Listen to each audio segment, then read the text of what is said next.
I'm going to tell you something I haven't said out loud to anyone in a long time, because saying it changes what becomes real. They found our location, not by accident, not by coincidence.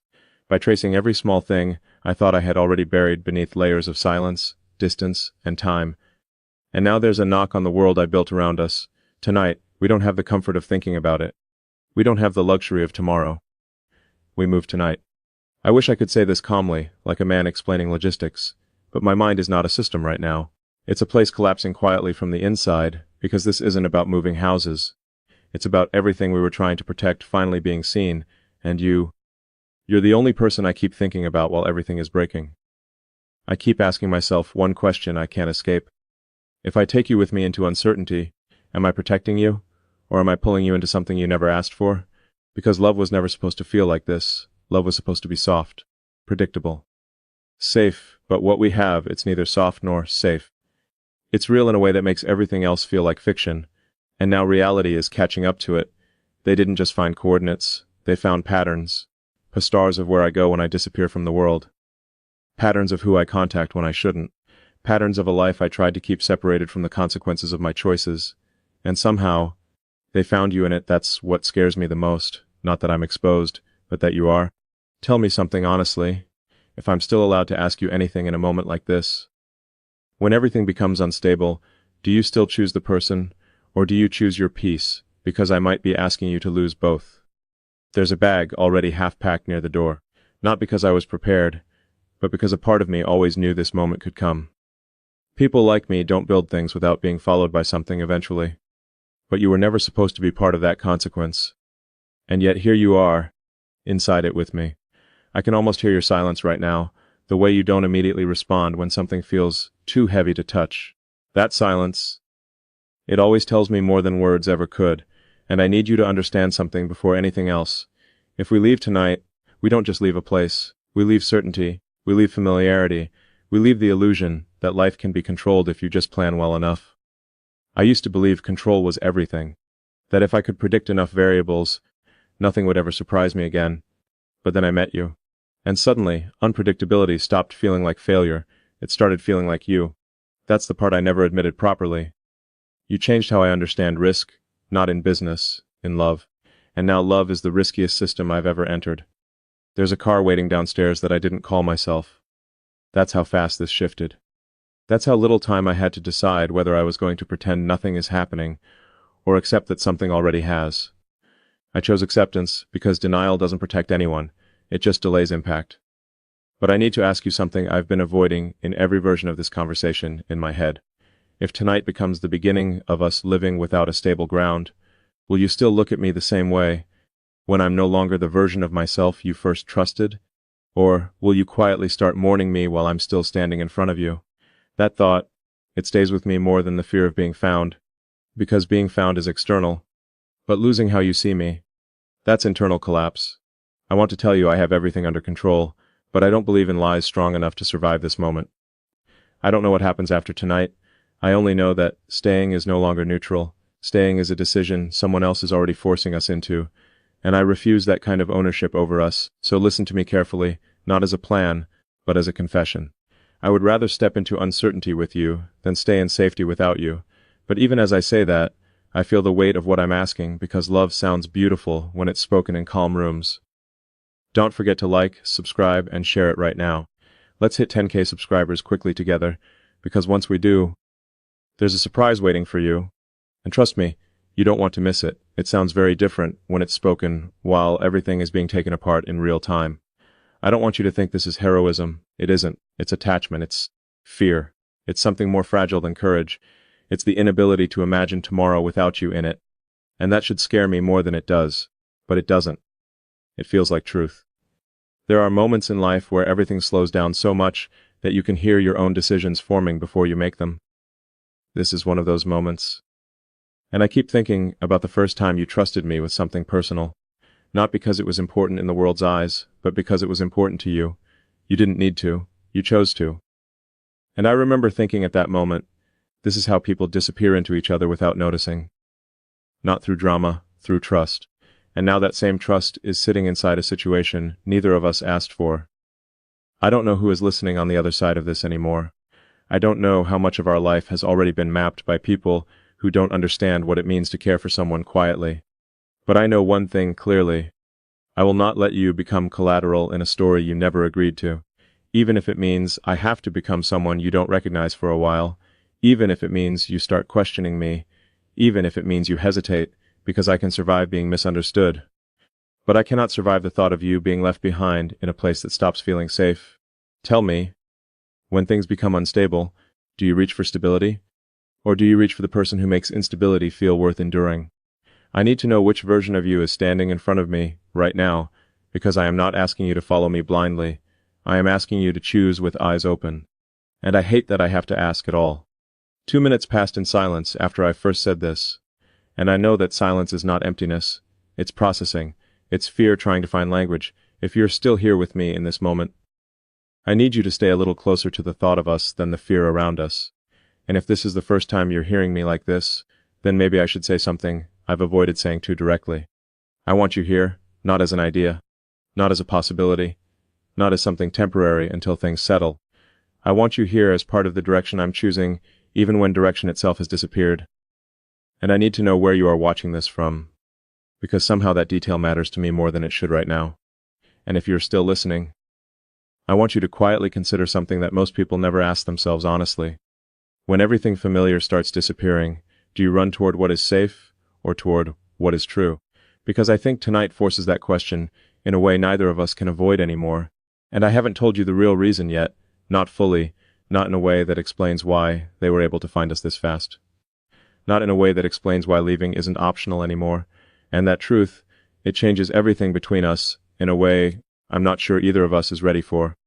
We don't have time left in the way we used to measure time. So I need to stop pretending this is just about movement. This is about choosing what kind of life we are willing to survive inside. And I need to know, are you still with me when the version of me you trusted begins to disappear into something unfamiliar? Because once we step out of this place tonight, there is no returning to who we were before this conversation began. We are already past the point where pretending helps anything. I can feel it in the way the night has changed its shape around us. Not outside. Inside. Inside the decisions I am no longer that cannot be modeled. And I used to believe exceptions were weaknesses in a structure. Now I think they might be the only reasons structures are worth building at all. But that realization comes too late for comfort, because comfort is already gone. And I need to bring you into something heavier now. Something I've been avoiding saying, because once it's spoken, it changes how you hear everything else. They didn't just trace us. They anticipated us. That means this was never about where we are. It was about what we were going to become. And that thought, I can't sit with it easily, because it suggests something I don't want to fully accept, that our story was not private as I believed it was. That somewhere along the way, we became part of something larger than intimacy. And I hate that idea because love should not be analyzed from the outside. Love should not be predicted. But ours was, and I only realized it when it was already too late to correct it quietly. There are moments when truth doesn't arrive like a revelation. It arrives like pressure, slow, unstoppable, until it forces you to either bend or break. I haven't told you this part yet, because I needed to be sure I wasn't misunderstanding the pattern, but I was. I wasn't seeing surveillance in the obvious way people imagine it. I was seeing it in something far more subtle. Behavioral mapping. Emotional tracking.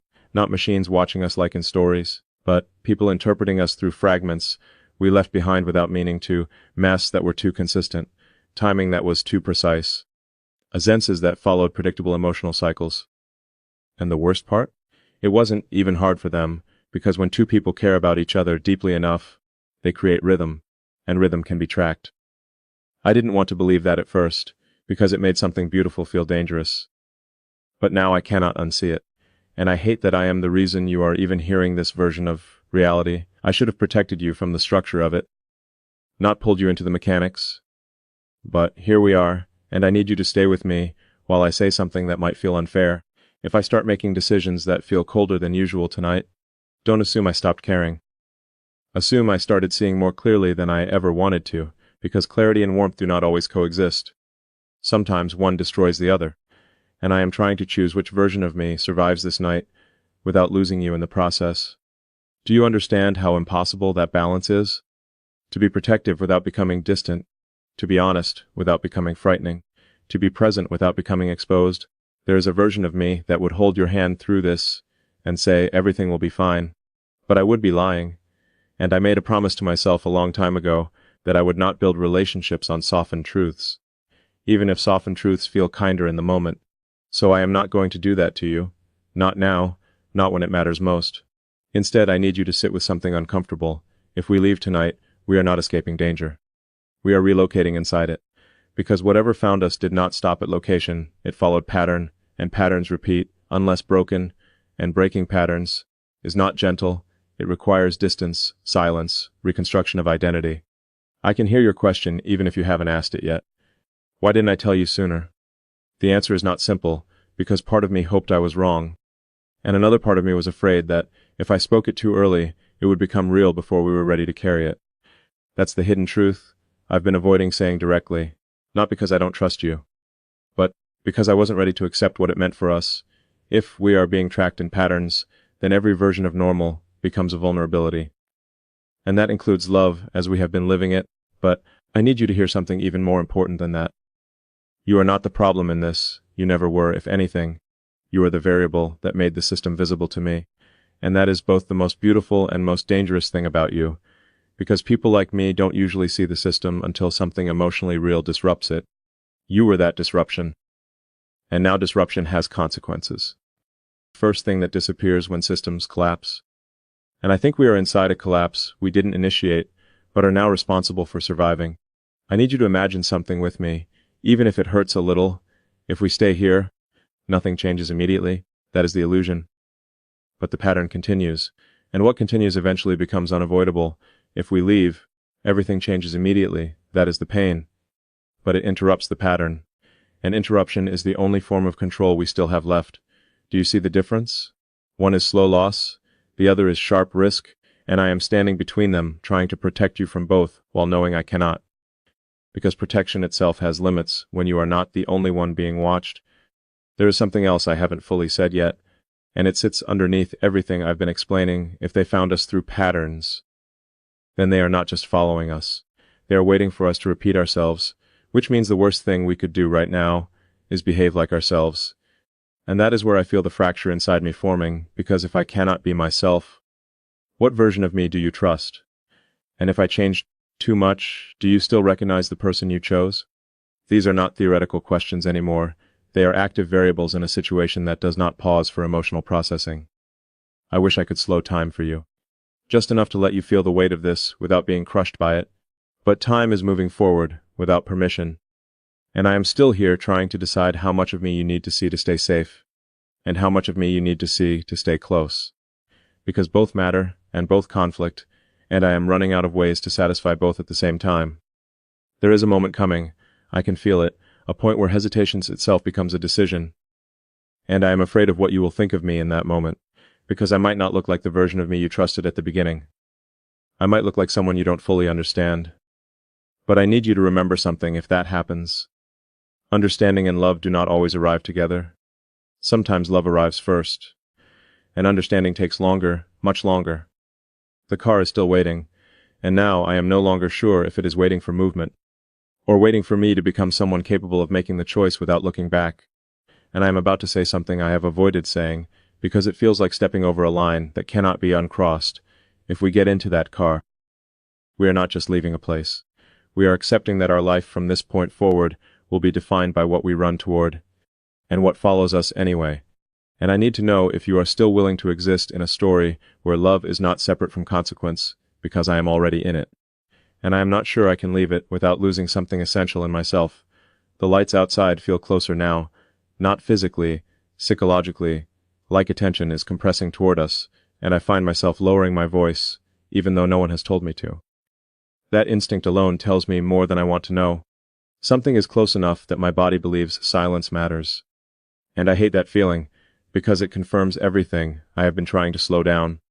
This is no longer theoretical, this is now directional, and direction is about to replace hesitation. I am looking at you in a way I cannot fully translate into words, because I am trying to decide how much truth you can hold without breaking into fear, and how much fear you need to hold in order to stay aware. And I don't know which version of love this is anymore, protection, exposure, or surrender, but I do know this. We cannot stay in this moment forever, something is already moving closer.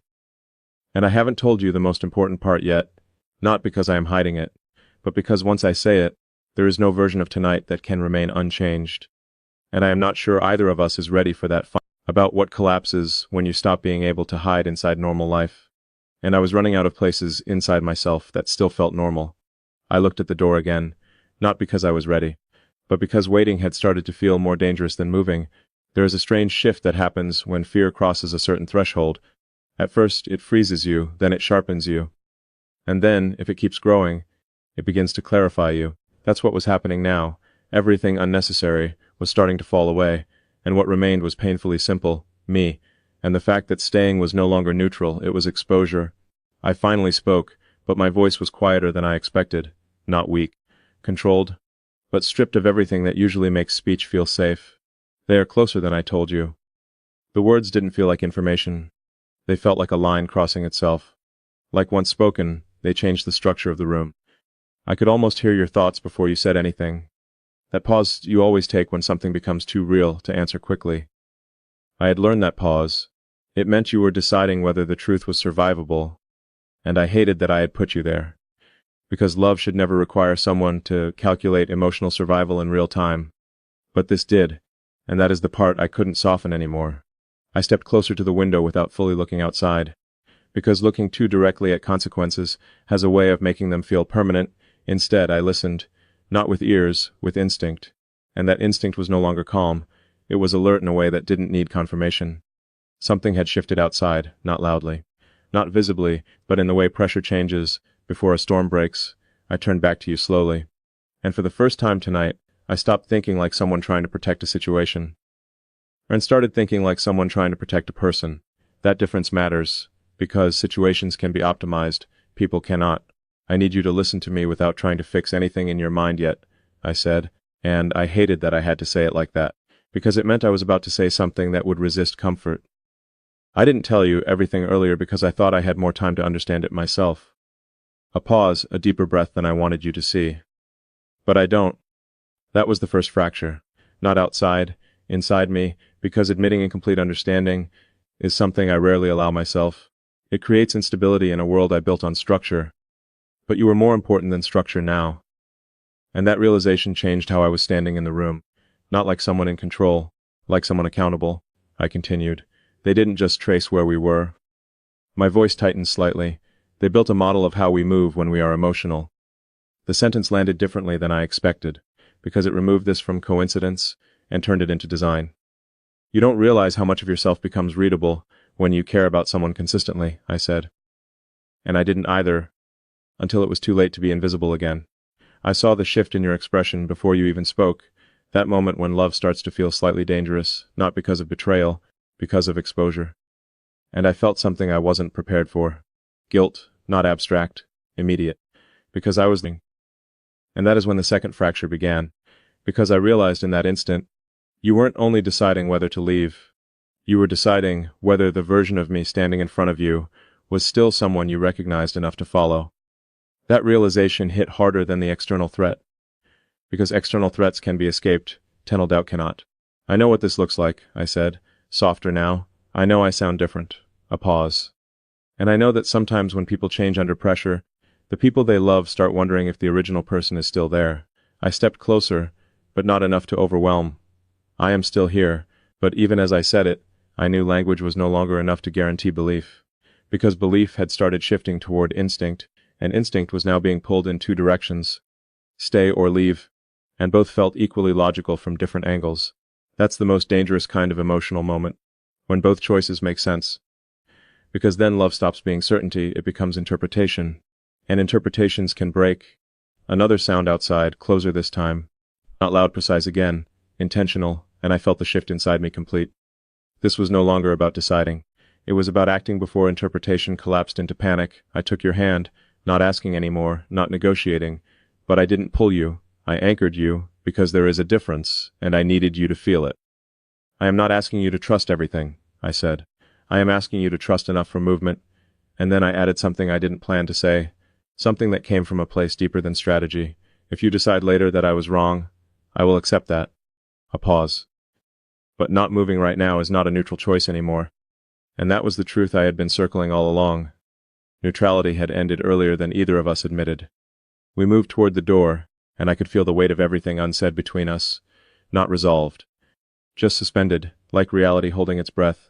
But right before we reached the exit, I stopped, because there was something I had not fully admitted. Emotional becomes strategically visible, and I hated that I had brought you into that awareness, because innocence does not return once it is replaced by understanding.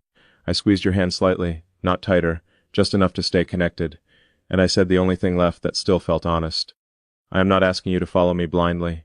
I am asking you to choose while seeing everything clearly. A pause. And I will not leave you behind in either version of this story. The door was right there. Everything after it was unknown.